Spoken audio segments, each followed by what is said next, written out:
Good afternoon and welcome to the 6th episode of the Hawk Zone. Alongside Coach Brian Moore, I'm Jordan Taylor. Coach, how's this week been as you prepare for the Hornets to come to town? It's been decent. We, after a loss, you're kind of concerned about how the team will come back. We had our lowest turnout to our practice Sunday. Had 3 people get kicked off the team this week, and that's only one loss. So hopefully we won't self-destruct. Thanks, Coach. We're going to highlight Friday night's game against Dyersburg. Stay tuned. You're in the Hawk Zone.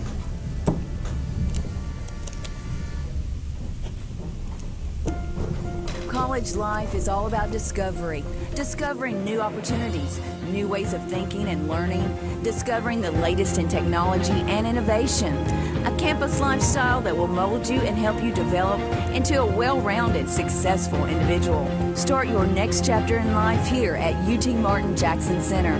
Day and evening classes available, 6 bachelor degrees, North Jackson 45 Bypass, UT Martin Jackson Center. Welcome back to the Hawk Zone, Southside High School's football recap show. Coach, Friday night your team took their first loss of the season. What do you have to do to keep their focus and move forward? I think really we just got to stay consistent, keep doing what we've been doing, try to keep everybody on the same page, keep moving forward, don't dwell on the past, because at the end of the day, we just lost a high school football game. It isn't like we killed anybody or got killed or nobody got hurt. Could have been a lot worse situation, so we can bounce back from this because it's just a game. So we just got to keep our composure and keep moving forward. Let's get straight to the action from the first half. Right here we got I believe this quarterback draw. Normally when we go empty we end up doing that. Good job by Cade getting down pretty quick after first contact. That way he can stay without getting injured. Right here a little miscue by Day. He missed his guy, so we almost got the punt blocked. If we did get the punt blocked, it's hard to ever come back from getting a punt blocked. Defensively, we played with them for the first half, or I thought. First quarter, really good. I'm not sure how far these highlights go, but we stopped them on 4th and about a foot first drive, which is a heck of a way to start the game. I think we're going to get down to that here in just a second. There we go. Yeah, that's a great stop by our defense and keeps the kids playing. We got 5 kids playing both ways. So if you can have success defensively, a lot of times that translates to offense, which you can see here with Tariq running the ball down to about the 40-yard line. Great momentum shift right here. Right now we feel like we've got all the momentum.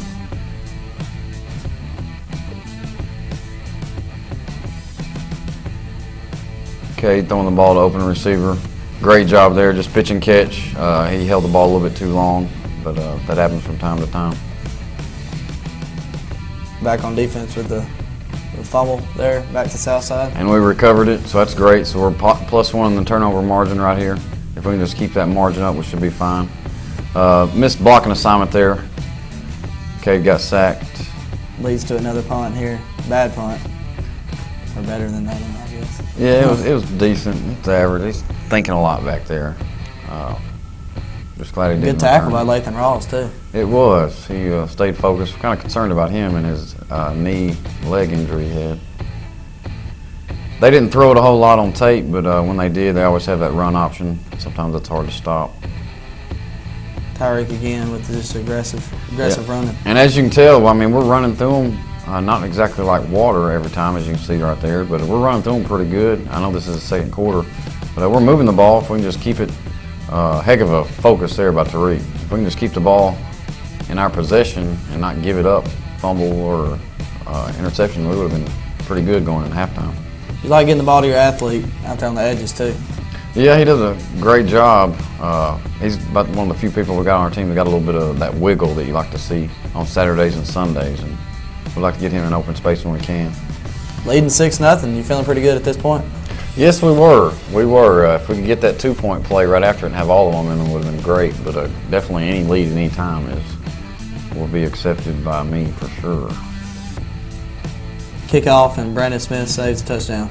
Yeah, kickoff team's been a pretty suspect group of ours. If there's one play that I could go dead and just black out during a football game, it would be us kicking the ball off. What a kicker by Dyersburg. What a kicker Dyersburg has. Oh, man, that just changes the whole game right there. When they can flip the field position at any given time, especially since they know we have a very average kicking game, and their guys one of the better ones in the state, it's just a whole different animal. and began to move the ball again. And a nice pick six there. Cade came off the field, and when we told him to go back out there and throw a touchdown pass, and he's like, "Oh, I just did," just to the wrong team. But it's a long throw. That's a real long throw, especially for a high school kid. Long route too on that, wasn't it? I believe so, but I think he did kind of just float it a little bit. Back on offense, we got a 10-6 game. Another passing play here from Cade and out of bounds to Ted. A little bit more pressure too. It was, and of course they got back there and gave us quite a bit of pressure consistently all night. Negative 5-yard punt here. That's a rarity in sports. Hope he has a short memory on that one and doesn't have any of that happen tomorrow night. Fall asleep back there in the coverage. Yeah, you can say fall asleep, but Ricky got beat on that a few times in practice this past week. We're really worried about that route, and it ended up beating him there. I believe we have another touchdown by Dyersburg right here on this play. Quarterback sneak. Took them longer to score than they hoped it would, which is good for us, I suppose, considering they had all the momentum right here because they had the pick six, and obviously got the nice lead now. At halftime, you were down 17-6. What was the message? Really, I know it sounds weird, but it's basically JCM. We're moving the ball. Our turnovers happen in different spots. So the message basically was just to keep the ball, and same stuff happened at JCM. We'd come back, and obviously, second half highlights are to the contrary of that. That's all for the first half of highlights. We'll be right back after this short commercial break with highlights from the second half. My name is Justice Faust. I'm a freshman here at Jackson State, and my major is mass communications. The community college really focuses on academics, and that's what I needed. We have the Academic Assistance Center, we have the library, we have the Student Union building. All of the teachers are helpful. It seems like here at this community college, everybody really cares about getting you to where you need to go. Jackson State. Stay close. Go far. Welcome back to the Hawk Zone. Coach, at the half, your team was leading in all stats but the scoreboard. Why were we losing this game?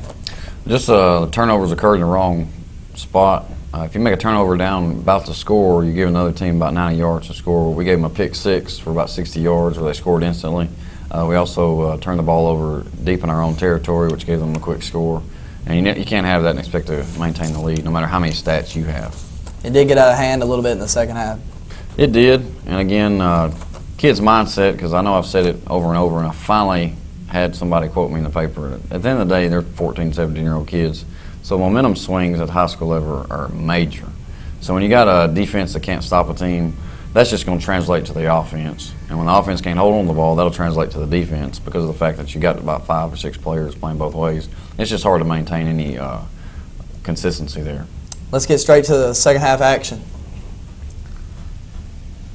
But Dyersburg killing us with the same play over and over in the second half. I think they ran it 6 times in a row. They did. It was very similar to the Obion County game when we couldn't get our defensive end to squeeze on Veer. They ran buck sweep for days, and I know Garrett was in there, I believe. he was. He's all right. Another touchdown there. And are you feeling out of the game yet? 24-6. Not completely just yet, because we still have the ability to make an adjustment here. We took a timeout and changed our tackles alignment, which made them go away from the buck sweep for a pretty good while. But is after the next turnover, which is here? Yeah. Yes, right here is when you're feeling it. And of course, now you're just trying to hold on for dear life. I had a personal foul on that play because we're looking over at the other team's sideline and moving on up towards their end zone and end up getting another score. 2 quick scores right out of the halftime. Yeah, and that obviously for their sideline, they're thinking they got the nail in the coffin, which kind of they do, I suppose, because again, like I said earlier, momentum's a lot. Held the ball way too long here. Tariq Robinson, he runs the ball great, but he blew a blocking assignment there. A few more of those, and Cade ain't gonna come back. Same play, or is that a quarterback keeper? I can't tell there. There's another touchdown, made it 38-6, but. Back on offense. We're moving the ball a little bit here. Yeah, again, we're moving it. If we just stay consistent, hold on to it. I mean, we're making plays. Of course, now it's more about pride now and seeing who's going to quit. And I know Another interception there. Mhm. Hurts. Buck sweep again. Missed tackle there in the backfield. Over pursued it with the outside linebacker. He thought it was going to be a wider play. Again, same play again here. Another touchdown, I believe. Made it 44-6. Did your team give up? There's certain degrees to giving up. I don't really know if it's black or white there, but we definitely weren't playing our hardest, which is somewhat understandable, I guess. But I don't think we ever really turned it down and went back to like the way we were last year and year before last, when we expected just to get slaughtered every week. Because I know there were a few times last year it seemed like and that's a very bright spot. I mean, I guess the negative spot would be the fact that he's not on the team anymore. But it's always good to score. But like I said, it is what it is. A nice play by Noah Cox gets you the ball back. It was. Again, that helps out a little bit and keeps them playing. Even though we know we don't really have a whole lot to play for at the moment unless some miracle happens. And you get down to the 6-inch line and you don't get in. That's very that's about how the night was. Disheartening right there. Of course, by then, we as coaches, we know, we're about to turn it down to a certain degree, which is, it's going to happen from time to time. But bad angles here. Yeah, it was. Same play that we were just talking about earlier. Over and over and over and over. And we had already changed our tackles alignment, and it had helped a few times on that first drive. But after that, I guess the effort just wasn't there. I believe that's another score by Dyersburg, which made it 51-12. Tough loss for your team as a whole. But oh yeah, any loss is tough. After that score, I think they end up putting their twos in, which helped the scoreboard out a little bit. But again, too many turnovers in the wrong spot. Do you feel as that right there, Cade just has to get down? You can't take and that's more us than him. I mean, by then we should have had him out of the game, because there comes a certain point when it's out of reach that you really don't want to get your key player hurt, and he is obviously that key player. I know last year we went for over a month without scoring a point when he got hurt. So if we're put in that situation again, which I hope we're not, we'll definitely pull him just for the sake of the remaining games. We're now going to talk about some key players from Friday night. With the offensive stats, Tyreek Robinson, 16 rushes, 86 yards, 2 receptions for 18 yards. He did a good job. I'm not totally sure. I'm presuming there's not a fumble up there. No, there's not. Okay. So he did pretty good. I mean, obviously missed a pretty bad block that could have got Cade put in the hospital like Drew was. And I think he had a fumble also, but I might be lying there. Cade with 25 for 43, still the 58% completion rate. Yeah, he had 3 touchdown passes, one of them having to be the other team. But he's got some yards up there, which again, we can throw the ball. We can just get more consistent running the ball. It's, like I've said, every week it opens the other up. Pass opens up the run opens the pass. But again, trying to keep away from those 3 picks. He had 3 interceptions, which is the most he's had in any game this year. How's he turning around this week? We've tried to get a little bit more on his pre-snap reads. A lot of that goes down to us possibly trying to huddle up a little bit, because he's doing a lot of checks at the line based on the play and a lot of talking rather than looking at the defense and seeing the field. So we're hoping he'll be able to see the field a little bit better this week. I'll let you talk about this next guy. Yeah, Ted's a heck of an athlete, but I mean, he ended up getting out of the way this week. So love to have him on the team, but it is what it is. You got to make the right choices to end up having the right results, and sometimes we don't always make the right choices. Cordier does a heck of a job. 9 receptions, 123 yards, and a touchdown. Great effort there, but especially for a two-way player. Hope we can see the same result from him this week. The defensive wise, who had a big game for the Hawks? Well, up there you got Noah Cox did a good job assignment-wise. Again, we didn't do a whole lot of adjustments defensively after the adjustments we made at halftime, but he was able to make some adjustments there and came up with a fumble recovery. I think he might have had another cause fumble, but he did a great job. Garrett Evans is the offensive player of the week. Yeah, Garrett played with a lot of pride and a lot of heart, even though in that fourth quarter. And a lot of times you look at the fourth quarter and see what your team's made of for the rest of the year. I know the majority of the time in the fourth quarter I actually looked at the sideline to see if anybody was back there talking to the stands, because I was going to take their helmet away and put them up there in the stands. But I never saw that happen a single time. But Garrett and Bass really stood out there, having a lot of heart at the end. When the game is not in no chance we can win the game, you want to see who's got pride out there, because, I mean, we don't have many people that are going to go on and play on Saturdays anywhere. So when you see a kid that's actually still taking advantage of the plays that he has that late in the game when the game's out of reach, is something to hang your hat on. Lathan Ross with special teams player of the week. He did a good job. He does a good job every week. He made some pretty good tackles on special teams and some alignment-wise on the kickoff team, and he did a pretty good job. Coach, overall, how do you see your team playing this Friday? This Friday we got a pretty good game plan. As long as we can execute, we should be fine. South Gibson's got a pretty good team. They got a lot of depth. We actually play them 3 times this week. We played them in the JV Monday. We play them with freshmen tonight, and the varsity obviously comes over here again tomorrow night. So we think we should be able to play with them. After this short commercial break, we will talk with a few Hawks seniors about their thoughts following Friday's loss.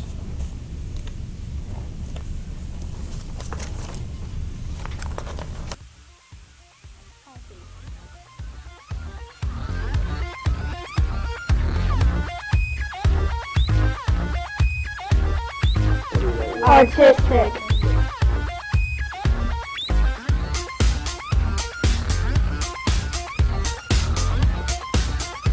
Winning.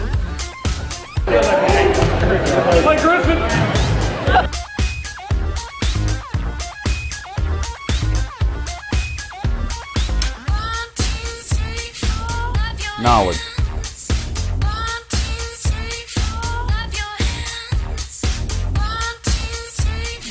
Successful.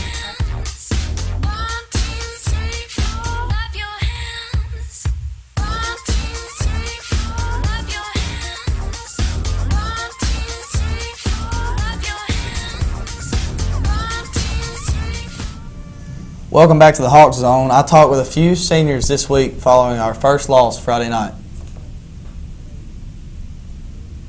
The football team lost their first game of the 2015 season last Friday night. I talked to senior linebacker Hunter Ross about his feelings on the game. It was really tough because it's our first loss, and we were all, really looking forward to us seniors looking forward to going 6-0. Having a really strong start to our season, and it'd be a good district win and keep the momentum flowing. Senior cornerback Cordell Bass says it's very important to bounce back this Friday and get a win. It's very important to keep our play our hopes alive and to be 6-1 and get back in a winning team, trying to keep Southside on the right track. In previous years, the Hawks have got off track after a few losses. Senior receiver Mark Ballard says getting a win helps the team as a whole. Just winning, period, keeps the morale of the team high, and it just helps everyone in the team feel like, okay, we're winning, so we're going to keep winning, and we can build off that, and we can go far in the playoffs if we keep that mindset. The Hawks will host Region 7 3A opponent South Gibson this Friday night at 7 o'clock to try to get that winning streak going again. For Hawk TV Hawk Zone, I'm Jordan Taylor. Coach, overall, how do you feel the South Gibson team is? They're obviously undefeated, so you can't really look over them, obviously. They do a great job running some option plays. They throw the ball well enough to make you honor it. They're not going to chunk it around like we are, but they do pass enough so that we got to be stay at home and be disciplined. We got to play really disciplined to even have a shot at it. But they've done a really good job coaching-wise. They got a lot of players, a lot of depth, several coaches. I want to say they got like 104 people on their team, so they got plenty of depth compared to us, and hopefully we'll be able to play with them for full 4 quarters. It is the Titans game of the week, and the winning team football program will be given $1,000 from the Tennessee Titans, and also E+ TV6 will be at this game. So it is a big game indeed. How important is Friday's game involving the playoff picture? Playoff picture, it's very, very pivotal. Really, to make the playoffs, you got to have 4 wins. Gosh. All right. You got to have 7 wins. Basically, looking at both of our team schedules, us and South Gibson, I believe if the winner of this game is going to have a shot at the playoffs, the winner is probably done. And I told the team that, so it's no big secret there. Obviously, if you have one win, you're going to be second place, or one loss, you're going to be second place in the district. 2 losses, you're going to be third, and 3 losses, you're going to be fourth, and everything after that, it's over.